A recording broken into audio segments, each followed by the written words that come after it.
नमस्ते। कभी कभी कुछ रिश्ते ऐसे होते हैं जिनमें इंसान फंसा हुआ महसूस करता है। समझ ही नहीं आता कि हो क्या रहा है। तो आज हम बात करेंगे गुप्त नार्सिसिस्टिक दुर्व्यवहार के बारे में। मतलब वो छोटे छोटे पैटर्न जो अक्सर किसी की नज़र में ही नहीं आते। कई बार मर्द ऐसे रिश्तों से निकलने के बाद बहुत कंफ्यूज्ड और शर्मिंदा महसूस करते हैं। पता है क्यों?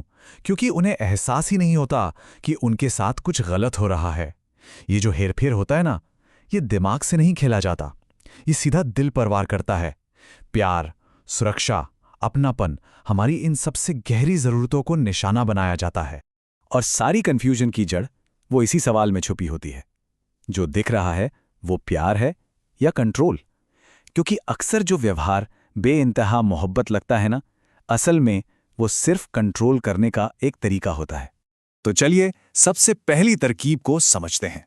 इसे कहते हैं इमोशनल रोलर कोस्टर। एक ऐसा चक्र जो इंसान को भावनात्मक रूप से पूरी तरह हिलाकर रख देता है। शुरुआत में तो ऐसा लगता है जैसे कोई सपना सच हो गया हो। दिन रात प्यार भरे मैसेज, महंगे तोहफे, साथ में भविष्य के बड़े बड़े प्लान्स। मतलब इंसान को लगता है कि उसे अपना हमसफर मिल गया। और फिर अचानक सब कुछ बदल जाता है। वही इंसान आपको इग्नोर करने लगता है, बात बात पर चिढ़ता है और सारा प्यार जैसे हवा में गायब हो जाता है।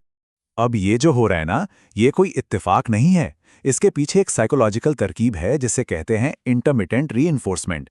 आसान भाषा में समझें तो आपको प्यार और तवज्जो कभी कभी ही मिलती है, और वो भी बिना किसी पैटर्न के। इससे होता यह है कि इंसान उस अच्छे बर्ताव की एक झलक पाने के लिए तरसता रहता है, हमेशा इस उम्मीद में कि शायद शायद वो अच्छे दिन वापस आ जाए। यहाँ प्यार और चुप्पी दोनों को हथियार की तरह इस्तेमाल किया जाता है। मतलब अगर आपने उनकी बात मान ली तो प्यार मिलेगा, नहीं मानी तो साइलेंट ट्रीटमेंट। आपसे बात करना ही बंद कर देंगे। नतीजा, रिश्ता एक सौदेबाजी जैसा लगने लगता है और इंसान हर वक्त डरा सहमा सोच समझकर कदम रखता है कि कहीं कुछ गलत ना हो जाए। अब आते हैं उन तरकीबों पर जिनका मकसद ही होता है आपकी सच्चाई को तोड़ मरोड़ कर एक ऐसी दुनिया बनाना जहां गलती हमेशा आपकी ही हो। बहुत जल्दी ये बात साफ हो जाती है कि इस रिश्ते में दो तरह के नियम हैं, एक उनके लिए और एक आपके लिए।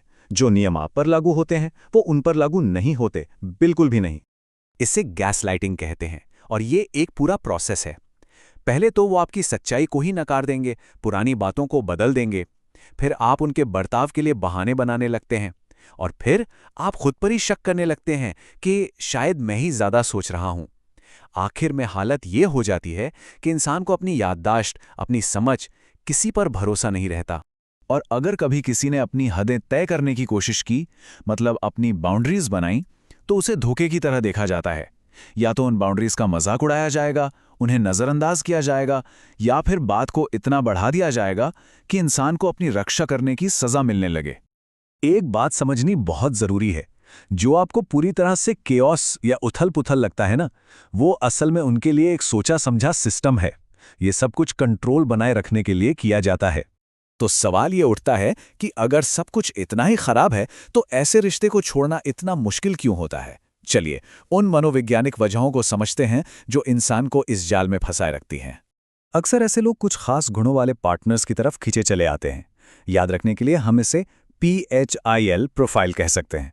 P यानी प्रोटेक्टर, जो अपनों की रक्षा करना चाहता है। H यानी हेल्पर, जिसे दूसरों की मदद करना अच्छा लगता है।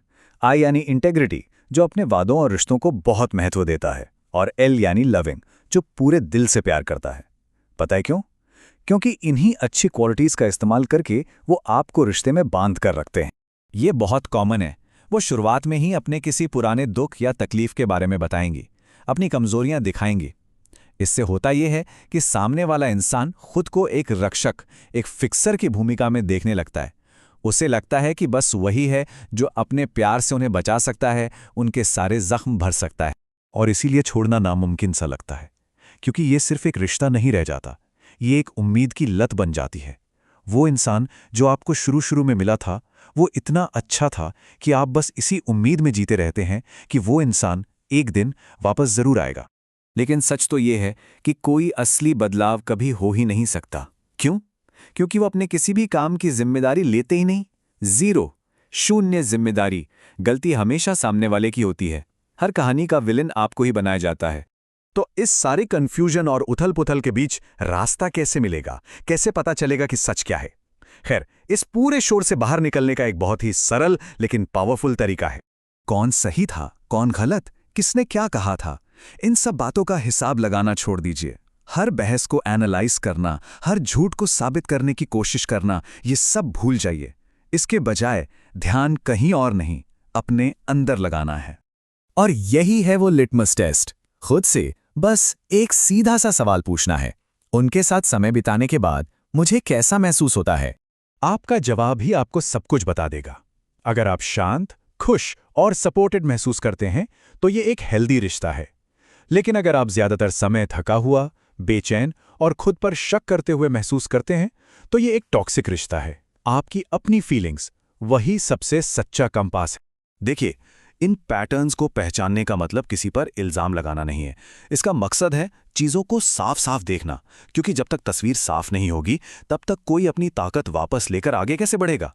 तो ये समझ ही हीलिंग की तरफ पहला कदम है।